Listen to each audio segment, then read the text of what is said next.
ছেলেদের শরীর দেখাতে এতই ভালো লাগলে পতিতাতলায় গেলেই তো পারোস। ভরা মাঠে এমন কথা শুনতেই ঘৃণায় গা গুলিয়ে এলো সত্য যৌবনে পা দেওয়া কিশোরী পরীর। কিছুক্ষণ আগের কথা, শাড়ি পরার অভিজ্ঞতা না থাকায় কখন যে আঁচল ভেদ করে কোমর দেখা যাচ্ছিল কিছুই খেয়াল ছিল না অরুণচণ্ডী পরীর। ও কি আর জানতো যার ভয়ে অনুষ্ঠানে আসতে চাইছিল না সেই রাজীব ভাইয়া এই অনুষ্ঠানের প্রধান অতিথি। অতিরিক্ত অরুণচণ্ডী পরীর দম ফুরানোর জন্য রাজীব ভাই নামক মানুষটাই যথেষ্ট। পরিচয় তো দেওয়াই হলো না। উর্বর গ্রামের মোতব্বর আজাদ খানের একমাত্র মেয়ে পরী। রূপের দিক দিয়ে অতুলনীয় হলেও গুণের বেলায় অকাশ ছাড়া কোনো গুণই নেই পরীর। এটা নিয়েই যত চিন্তা আজাদ খানের স্ত্রী আফিয়ার। বর্তমান মাথা নিচু করে দাঁড়িয়ে আছে পরী। অতিরিক্ত ভয়ে ও ভুলেই গেছে এখন বাসায় দৌড় না দিলে আর নিস্তার নেই। হঠাৎ কারোর কথায় ধ্যান ভাঙল পরীর। কিরে, থাপ্পড় খাবি নাকি বাসায় যাবি? কথাটা কানে আসতেই পরী যখনই দৌড় দিতে যাবে তখনই পিছন থেকে ডাক পড়ল। ওই দাঁড়া। টলমল চোখে তাকালো পরী। সামনের মানুষটা এক চিমটিও গড়ল কিনা বোঝা গেল না। এখন থেকে তোর ঘরের বাইরে পা দেওয়া বন্ধ, কথাটা যেন মাথায় থাকে। শোনা মাত্রই কোনো কথা না বলে দৌড়ে চলে গেল পরী। উর্বর গ্রামের মধ্যে উচ্চবিত্ত পরিবার বলতে গেলে সবার আগে নাম আসে খান পরিবারের। যৌথ পরিবার। পরীর বাবারা তিন ভাই এক বোন। প্রথমজন উর্বর গ্রামের চেয়ারম্যান রেনওয়াজ খান। তার একটিমাত্র ছেলে রাজীব খান, যার এক নামে উর্বর গ্রামের সবাই ভয়ে কাঁপে। দ্বিতীয়জন আজাদ খান। ভাইয়ের অবর্তমানে বিচারের ভার তার উপরই। উর্বর গ্রামে আজাদ খান মতব্বর নামেই পরিচিত। তার একমাত্র মেয়ে পরী। তৃতীয়জন পেশায় ব্যবসায়িক। তার দুইটি যমজ ছেলে লিমন লিওন। পরীর ফুপির সাথে তাদের কোনো যোগাযোগ নেই। পরী সবার নাকের উপর ছুরি ঘোরালেও অতিরিক্ত অরুণচণ্ডীর পরীর দম ফুরানোর জন্য রাজীব ভাই নামক মানুষটার তাকানোই যথেষ্ট। এসএসসি পরীক্ষার্থী পরী। জ্ঞান হওয়ার পর থেকেই পরিচ্ছন্ন মস্তিষ্কে একজনেরই বিচরণ, যে মানুষটাই যে কিনা তাকে উঠতে বসতে ধমক দেয়। বর্তমান পরী বাসায় এসে ফ্লোরে বসে জোরে জোরে কান্না শুরু করলো। বাড়িতে আর কোনো মেয়ে না থাকায় সবার চোখের মনে পরী। তাই কান্নার শব্দে বাড়িতে উপস্থিত সবাই বিচলিত হয়ে পড়ল। পরীর বাবা বলল, পরিমা, কি হয়েছে তোর? পরীর তো কান্না বাড়ছে, চোখের মুখের বেহাল দশা। পরীর চাচা রেনওয়াজ খান বলল, কার এত বড় সাহস? কে কি বলেছে তোমাকে পরিমা? এত আশকারা পেয়ে যেই না পরী মুখ খুলতে যাবে অমনি চোখ পড়ে দরজার দিকে। তোমার ছেলে? পরী যখনই বলতে যাবে চোখ আটকে গেল দরজার দিকে। রাজীব খান দরজায় পা দেওয়ার সাথে সাথেই পরীর কথা বন্ধ। পরীর দাদি এগিয়ে এসে বলল, তোমার গো আজকারায় আজ ওর এই অবস্থা। বড় বউ, আমার দাদু ভাই আসছে, ওরে শরবত দেও। পরী মনে মনে কতগুলো গালি দিতে একদমই ভুলল না। বিড়বিড় করে বলল, একবার শুধু তোমার নাতি বাসা থেকে বের হোক বুড়ি। কিছু হলে খানবাড়ি মাথায় তোলা পরীর স্বভাবের একটা। তাই পরীর কথায় কেউ বিশেষভাবে মাথা না ঘামিয়ে যে যার কাজে চলে গেল। বসার ঘরে শুধু দেখা গেল পরী, রাজীব আর লিমন লিওনকে। রাজীব বাসায় ঢুকে সোফায় গা এলিয়ে দিয়েছিল। আশেপাশে কি হচ্ছে তার কোনো মনোযোগ নেই। এত কিছুর পরেও পরীর অবাধ্য চোখ দুটো রাজীব নামক মানুষটার দিকেই আটকে গেল। একটু মুখ বাঁকাতেও ভুলল না। পরী তো বুঝতেই পারে না এই মানুষটা সবসময় এত পরিপাটি কেন থাকতে হবে। ঘুমন্ত মুখশ্রী শ্যামলা, গালে খোঁচা খোঁচা চাপদারি, জিম করা ফিটফাট বডি, মোটা ভ্রুযুগল সবসময় যেন কুচকেই থাকে। এই তো পড়েছে কালো রঙের একটা সাধারণ পাঞ্জাবি, এলোমেলো চুল, তবুও পরীর কাছে এই মানুষটাই শ্রেষ্ঠ সুন্দর। গম্ভীর স্বভাবের রাজীব খান যতক্ষণ বাড়িতে থাকে দমে যায় অরুণচণ্ডী পরী। কতক্ষণ পরী ওর পুতুলের ন্যায় গোল গোল চোখে পরীর স্বপ্ন পুরুষকে দেখেছে তার খেয়াল নেই। নিস্তব্ধ পরিবেশে তাই হয়তো মোবাইল ফোনের শব্দে কেঁপে উঠল। রাজীব ফোনটা কানে দিতেই শুনতে পেল ভাই সবগুলারে গোডাউনে বাইন্দা রাখছি। ওপাশের আওয়াজ পরীর কানে এলো না, শুধু শুনতে পেল আমি আসছি। রাজীব বাসা থেকে বের হতেই পরী উঠে দাঁড়ালো। অবুঝ পরী ভেবেও দেখল না তার রাজীব ভাইয়া তাকে এত বাজে কথা কেন বলেছে। সে চলল তার দাদির সাথে ঝগড়া করতে। আগের ঘটনা, পরীদের স্কুলে প্রতি বছরই বছরের মাঝামাঝি সময়ে বিরাট এক অনুষ্ঠানের আয়োজন করা হয়। এই বছরও তার ব্যতিক্রম হয়নি। পরীর সহপাঠীরা পরিকল্পনা করেছে সবাই মিলে শাড়ি পরবে। সহপাঠীদের জোড়াজুড়িতে কিছুক্ষণ ভাবল পরী, কিন্তু ভাবনা বেশিক্ষণ চিরস্থায়ী হলো না। যখনই মাথায় আসলো অনুষ্ঠান তো শুক্রবারই, ওই দিন রাজীব ভাইয়া বাসায় থাকবে না। বলে দিল আমিও শাড়ি পরবো। যেই ভাবা সেই কাজ। অনুষ্ঠানের দিন পরী একটি কালো পাড়ের সাদা শাড়ি পরেছে। দুধে আলতা গায়ের রং, ডাগর ডাগর চোখ, পাতলা ঠোঁট দুটো যেন রক্ত জবার নেয়। মুখে আলগা প্রলেপের দরকার হলো না। পরীকে দেখেই পরীর মা বলে উঠল, কিন্তু পরীর খুশি বেশিক্ষণ স্থায়ী হলো না।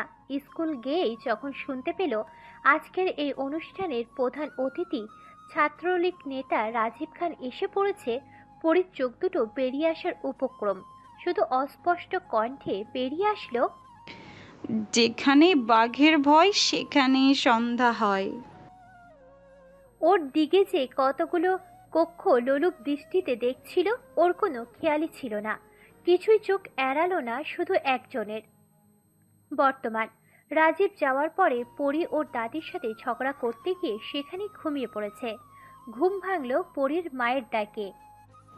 এই পরি ওঠ, ঘুরে টই টই করা ছাড়া এই মেয়েটার আর কোনো কাজ নেই। যত জ্বালা হয়েছে আমার। ঘুম ঘুম কণ্ঠে পরী বলল। এত তাড়াতাড়ি সকাল হয়ে গেল?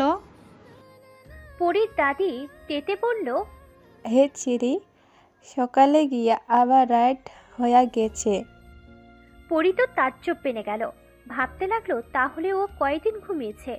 পরের দিন সকালে বসার ঘরে হুড়মুড়িয়ে একজন লোক ঢুকেই উত্তেজিত কণ্ঠে বলতে লাগলো, চেয়ারম্যান সাহেব, গত রাইতে কে জানি আমার পোলার চোখ উঠাইয়া দিছে। বলতে বলতে লোকটা কান্নায় ভেঙে পড়ল। অস্থির দেখাচ্ছিল পরীকে। পরীর চোখ দুটো ছোটাছুটি করছিল এদিক সেদিক। জবাবে রেনওয়াজ খান বলল, তোমার ছেলে যে কত ভালো মানুষ পুরপুরের সবাই জানে। দেখো কোথায় কি কুকর্তি করছে, তার ফল ভুগতাছে। সবার মনোযোগ যখন বিচার সভায় হঠাৎ পরী উত্তেজিত হয়ে পড়ল, আমি কিছু দেখিনি, আমি কিচ্ছু দেখিনি। পরীর দাদি মুখ বাঁকিয়ে বলে উঠল, চুপ কর ছিরি, সবার কাছে বেঘাট না ঘটাতে পারলে তোর ভাত হজম হয় না। অবুঝ পরী সব উত্তেজনা ভুলে দাদির কথাতে তেতে উঠল। এই বুড়ি তুমি চুপ। একই ভঙ্গিতে মুখ বাঁকিয়ে বলল, শুনেছি কথার মধ্যে বা হাত দেয়, ডান হাত দেয়। তুমি তো পুরো শরীর নিয়ে আমার কথার মধ্যে ঢুকে পড়ো। পরীর দাদি জবাব দেওয়ার আগে রাজীব সিঁড়ি দিয়ে নামতে নামতে বলল, কি হচ্ছে এখানে? পরীর দাদি আর কথা বাড়ালো না। রেনওয়াজ খান বিচারের কারণটি খুলে বললে রাজীব স্বাভাবিক ভঙ্গিতে ও বলে বেরিয়ে যায়। পরীর ছোট্ট মনে সুপ্ত অভিমানে দানা বাঁধে। এই মানুষটাকে নিয়ে তো পরীর যত স্বপ্ন, সে কি কখনো বুঝবে না? তাহলে কেন পরীকে নিজের ইচ্ছার মতো চলতে দেয় না? ধমক ছাড়া তো পরীর সাথে কথাও বলে না, একবার তাকালেও না। হঠাৎই পরীর মাথায় এলো গত রাতের কথা। গত রাতে পরী যেহেতু আগে ঘুমিয়েছিল, মাঝরাতে পরীর ঘুম ভেঙে যায়। হঠাৎ গাড়ির হর্ন কানে আসতেই কৌতূহলবশত এগিয়ে যায়। বারান্দায় গিয়ে এত রাতে রাজীব ভাইয়াকে আসতে দেখে অবাক হয়। উত্তেজনায় দরজা হালকা ফাঁক করে। চোখ যায় রাজীব ভাইয়ের রক্তমাখা হাতের দিকে। নিজেকে বুঝতায় ওর রাজীব ভাই কাউকে ব্যথা দিতে পারে না। ধমকের ভয়ে আর পরী এগিয়ে যাওয়া হয় না। বর্তমান পরী স্কুলের জন্য রেডি হয়ে নিচে নামলো।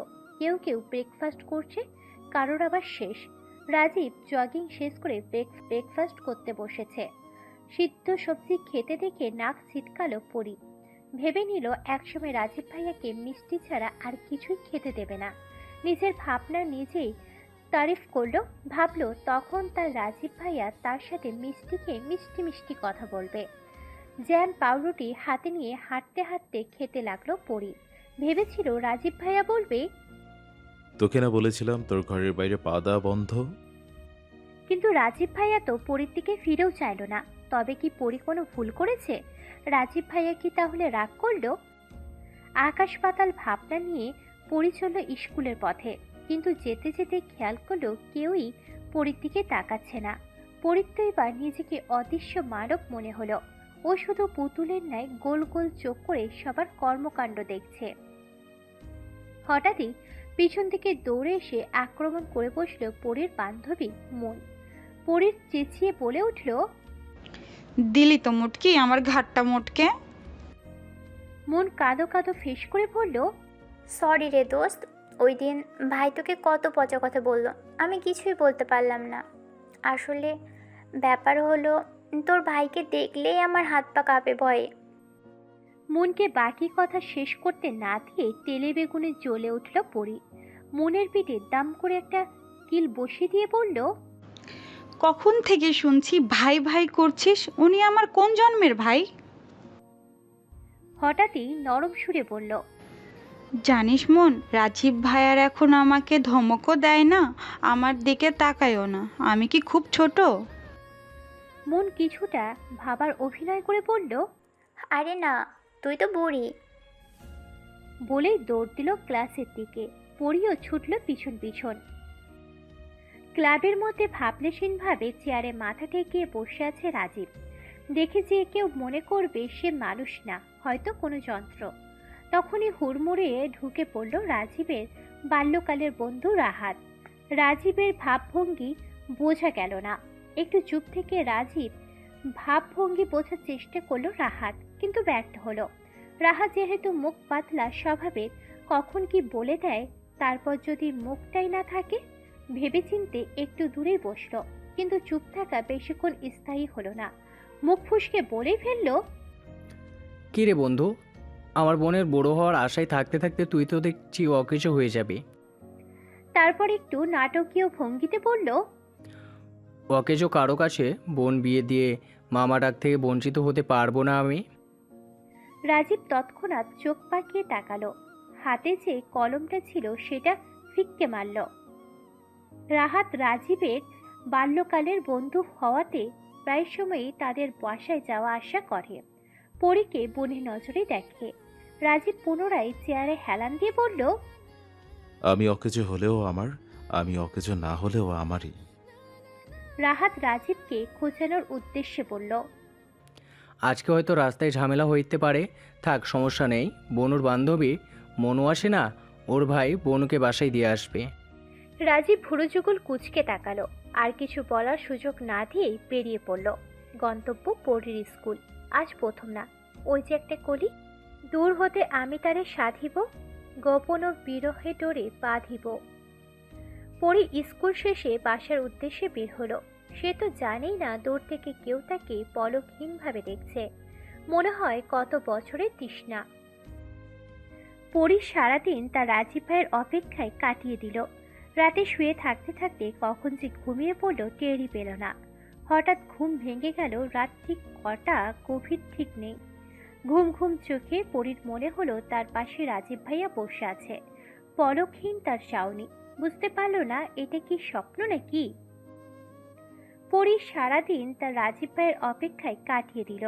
রাতে শুয়ে থাকতে থাকতে কখন যে ঘুমিয়ে পড়ল টেরই পেল না। হঠাৎ ঘুম ভেঙে গেল। রাত কটা গভীর ঠিক নেই। ঘুম ঘুম চোখে পরীর মনে হলো রাজীব ভাইয়া বসে আছে, পলকহীন তার চাউনি। পরী বুঝতে পারল না এটা স্বপ্ন নাকি সত্যি। পিট পিট করে চোখ খুলল পরী। সামনে তো কেউ নেই। গাঢ় হলো পরীর অভিমান। স্বপ্নপুরুষ এমন কেন হয়? সে যেন ধরাছোঁয়ার বাহিরে। সে কি বোঝে না নাকি বুঝতে চায় না? কারোর দিন যায় অপেক্ষায়, আর কারোর ব্যস্ততায়। জনমানবহীন রাস্তা, তার পাশে কালো গোলাপে পরিপূর্ণ একটা বারান্দায় রেলিং ঘেঁষে দাঁড়িয়ে আছে রাজীব। হাতে থাকা তামাকের ধোঁয়া উঠছে শূন্যে। কারোর মনে ঝড় তুললেও সে এখনো স্বাভাবিক। গম্ভীর রকচটা স্বভাবের রাজীব, সে কি আর এত সহজে ধরা দেবে? তারই বা কি করার?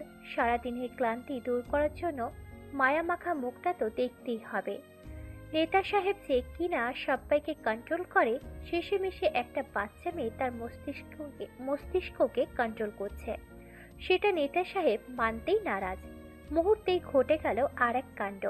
রাগের বশে নিজের হাত দেওয়ালে সজোরে আঘাত করলো রাজীব। হাত গড়িয়ে রক্ত পড়ছে, তার সেদিকে কোনো খেয়াল নেই। সে না মানা সেই বাচ্চা মেয়ের চিন্তাই বিভোর। রাতটা কাটলো এইভাবেই। পরীর ঘুম ভাঙলো তখন সকাল 6টা। অভিমানী পরী ঠিক করলো চুপি চুপি একবার রাজীব ভাইয়ের রুমে যাবে। যে ভাবা সে কাজ, চলল বাঘের খোয়ায়। রুমের সামনে গিয়ে পায়চারি করলো কিছুক্ষণ, যাবে কি যাবে না। তখন মাথায় এলো এত সকালে তো রাজীব ভাইয়া উঠবে না। প্রথমে একবার উকি দিল, তারপর আস্তে আস্তে এগিয়ে গেল। কই, রুমে তো কেউ নেই। মন খারাপ করে বেরিয়ে যাওয়ার সময় কি মনে করে যেন বারান্দায় একবার উকি দিল। হ্যাঁ, ওই তো রাজীব ভাই। খুশিতে চকচক করলো পরীর চোখ। মুহূর্তেই খুশি গায়েব হয়ে ভয়ে রূপ নিল। ফ্লোরে ছোপ ছোপ রক্তের দাগ। ফুপিয়ে উঠল পরী। হঠাৎ ফুপানোর শব্দে ঘুম ভেঙে ছুটে গেল রাজীবের। পরীকে এইভাবে কাঁদতে দেখে মুহূর্তে অস্থির হয়ে পড়ল রাজীব। তড়িঘড়ি করে উঠে পরীর দুই গালে হাত রেখে বলে উঠল, কি হয়েছে পরি? কেউ কিছু বলেছে? পরী কাঁপা কাঁপা কণ্ঠে উচ্চারণ করল, আপনার হাত। রাজীব রাতের কথা খেয়াল আসতেই পরীকে কিছু একটা বলে বুঝিয়ে দিল। অবুঝ পড়ে নিঃশব্দে তাই মেনে নিল। পরী এতটুকু বুঝেছে এখন তার রাজীব তাকে বকবে না, তাই একটু সাহস সঞ্চয় করে রুমে গিয়ে ফার্স্ট এড বক্স নিয়ে আসলো। রাজীব চোখ রাঙিয়ে বলল, বেশি পাকনামি আমি পছন্দ করি না পরি। যাকে ভালো লাগে তার সবকিছুই ভালো লাগে। এই যে এতদিন পরে পরী রাজীব ভাইয়ার তার নাম উচ্চারণ করলো, তাতেই পরীর মনে খুশির দমকা হাওয়া বয়ে গেল। আজ যেন পরীর ভয় ডরের ঊর্ধ্বে। জেদ ধরে রাজীব ভাইয়ের হাতটা নিয়ে ব্যথানাশক লাগিয়ে দিল। হঠাৎই রাজীব পরীর হাত ছিটকে দূরে সরিয়ে দিল। বাজখাই গলায় বলে উঠল, যা, বেরিয়ে যা এক্ষুনি। পরীর কানে ঢুকলো কিনা বোঝা গেল না। পুনরায় নিজেই হাত ধরে টানতে টানতে বের করে দিয়ে দরজা লাগিয়ে দিল। পরীর কাছে তো এটা স্বাভাবিক। সে এটা ভেবেই খুশি রাজীব ভাইয়ের রুমে তো ঢুকেছে। ধেই ধেই করে নাচতে নাচতে চলল পরী, কারণ রাজীব ভাই তার হাত ধরেছে। পথিমধ্যে হয়ে গেল আর এক বিপত্তি। বেখেয়ালি পরী খেয়ালি ছিল না সে নিজের রুমে না, গোল গোল করে যে ঘুরপাক খাচ্ছে, সামনে যে কেউ এসে পড়লে ঘূর্ণি হয়ে যাবে। আর হলো তাই। পরিত্যাদি কটমট করে বলল, ওরে বাবা রে, কোমরটা গেল রে। কি ভাবছো ছেড়ি? আমার কোমর ভাঙ্গা দিয়া আমার জামাই রে দখল করবি? পরি প্রথমে ভেবেছিল ভুল করেছে, ক্ষমা চেয়ে নেবে, কিন্তু মত ভঙ্গি পাল্টাতে খুব একটা সময় লাগলো না। মুখ বাঁকিয়ে বলল, বেশ হয়েছে একদম। এখন আর পুরো শরীর নিয়ে আমার কথার মধ্যে ঢুকতে পারবে না। তার মধ্যেই পরীর মা এসে দিল পরীর পিঠে দম করে এক কিল। তাতে আর কি যায় আসে পরীর? সে চলল নাচতে নাচতে। পরী অনেকক্ষণ যাবৎ ধরেই নিজেকে আয়নায় খুঁটিয়ে খুঁটিয়ে দেখছে। নিজেই নিজে বলল, ইস পরি, তুমি কত ওগুলো ছালো। পরীর মনে পড়ল রাজীব ভাইয়ের পিছনে যে পাশের বাড়ির মেয়েটা পড়ে থাকার। ও তো খুব পরিপাটি থাকে। পরী ঠিক করলো এখন থেকে সেও পরিপাটি থাকবে। স্বপ্ন পুরুষকে নিয়ে জেলাসি, এটা তো মেয়েদের জন্মগত স্বভাব। কোমর ছড়ানো চুল, সেটা পরিপাটি করা কি আর পরীর কর্ম? চুল বাঁধতে চলো বড় চাচির কাছে। যে করেই হোক তাকে তো পরিপাটি থাকতেই হবে। যে পরীকে জোর করে চকলেটের লোভ দেখিয়ে চুল বেঁধে দিতে হয়, সে আজ নিজে থেকে চুল বাঁধতে চাইছে। অবাক হয়েও কিছু বলল না পরীর চাচি। অতি যত্নে পরীর চুল বেঁধে দিল। পরী খেয়ে স্কুলের উদ্দেশ্যে বের হলো।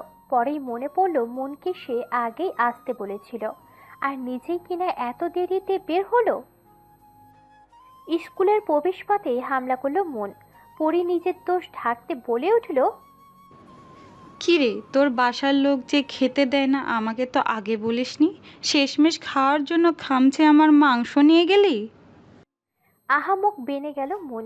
এই মেয়ের সাথে রাগ করা যায়? নিজের মাথায় নিজেরই বাড়ি মারতে ইচ্ছে করলো। কাকে কি বলবে ও? এই মাথা মোটা বান্ধবীকে নিয়েই তো থাকতে হবে ওর। বন্ধুত্বের সম্পর্ক বোধহয় এমনই হয়, ঝগড়া অভিমান সবই হবে, কিন্তু কেউ কাউকে ছাড়া থাকতে পারবে না। প্রসঙ্গ পাল্টে পড়ি পড়ল, মন রাজীব ভাইয়া আমার হাত ধরেছে। মুখে আছড়ে পড়ল লাজুক ভাব। ফিক করে হেসে দিল মন, বলল, তারপর তারপর তোর ঘুম ভেঙে গেল নাকি? পরি হতাশ হলো আর ভাবল কি বলবে সে। তার রাজীব ভাইয়া তার হাত ধরে ঘর থেকে বের করে দিয়েছে, তাহলে তো মন তাকে সারাদিনই পচাবে। না না, বলা যাবে না।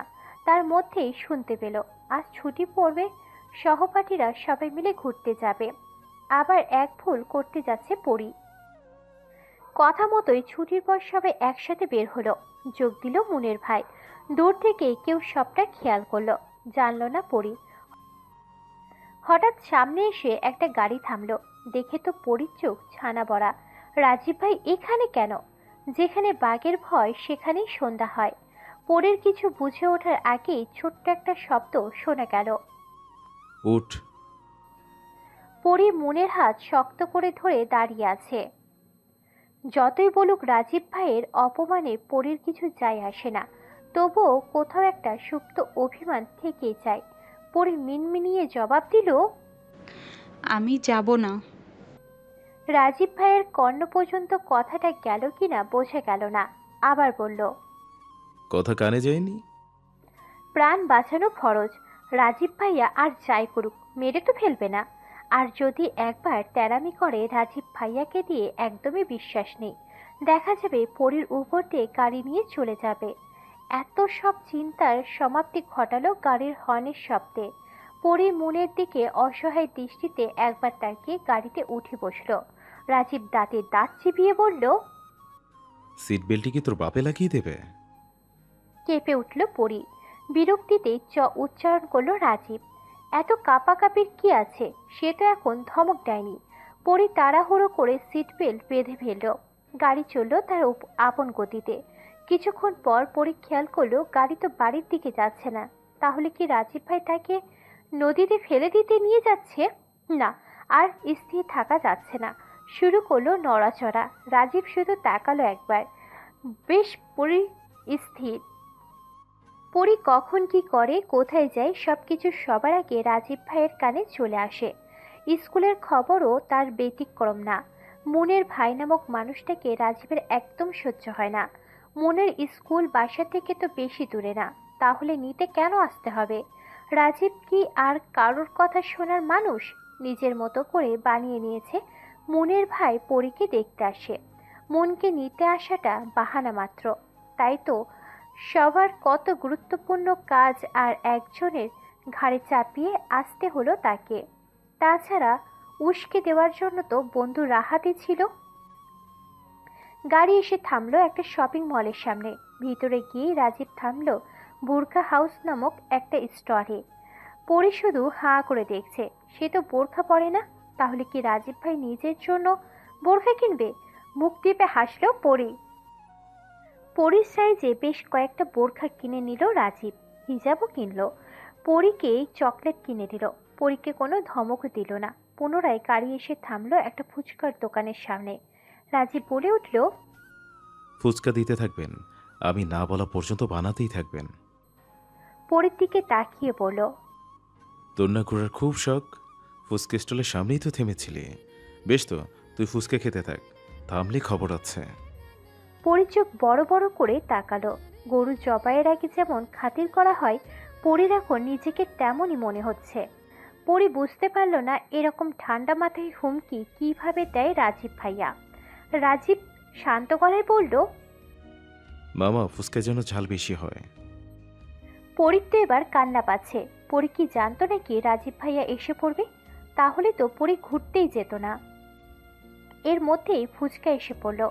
পরি ভাবছে কি অভিনয় করা যায়, পেট ব্যথা বলবে নাকি মাথা ব্যথা।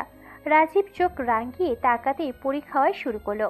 অতিরিক্ত ঝালে কয়েকটা খাওয়ার পরে ঝালে পুরো মুখ লাল হয়ে গেল, চোখ টলমল করে উঠল।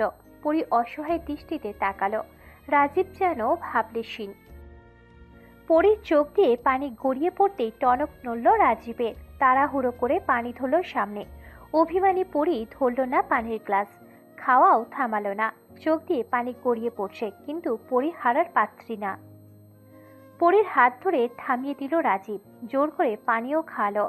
তারপর আবার দাঁতের দাঁত চিবিয়ে বলল, আশা করি মনে থাকবে।